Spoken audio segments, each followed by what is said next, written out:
जमात सोम के बच्चों, अस्सलाम वालेकुम वरहमतुल्लाहि वबरकातुहू। उम्मीद है आप सब लोग खैरियत से होंगे। अल्लाह ताला आपको और आपके घर वालों को अपने हिफ्ज़ व अमान में रखे। बच्चों, हमारा आज का सबक चोरी से इज्तनाब है, यानी चोरी करने से बचना है।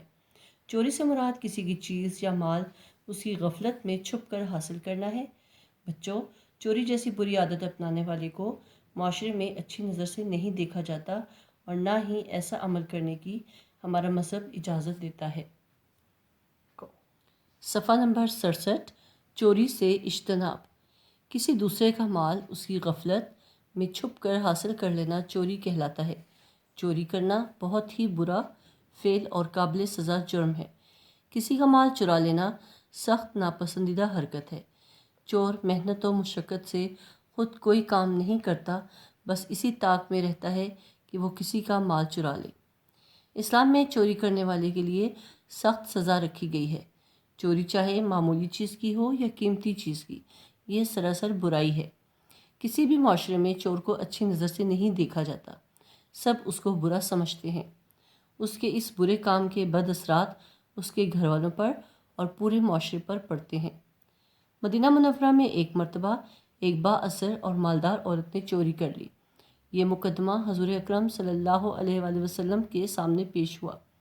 इल्ज़ाम साबित होने पर आप सल्लल्लाहु अलैहि वसल्लम ने इस्लामी अहकाम के मुताबिक इस चोर औरत का हाथ काटने का हुक्म दिया।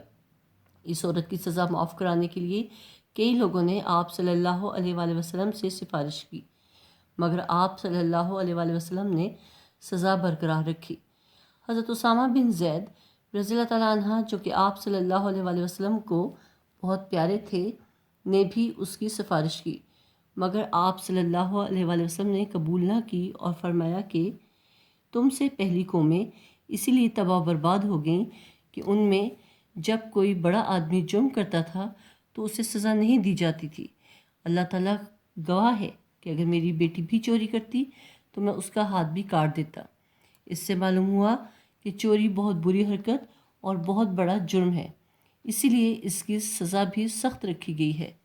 चोरी की बुरी आदत इंसान को नकम्मा बना देती है। वो अपनी इज़्ज़त अपने हाथों ही बर्बाद कर लेता है और इस जुर्म की सज़ा भी पाता है।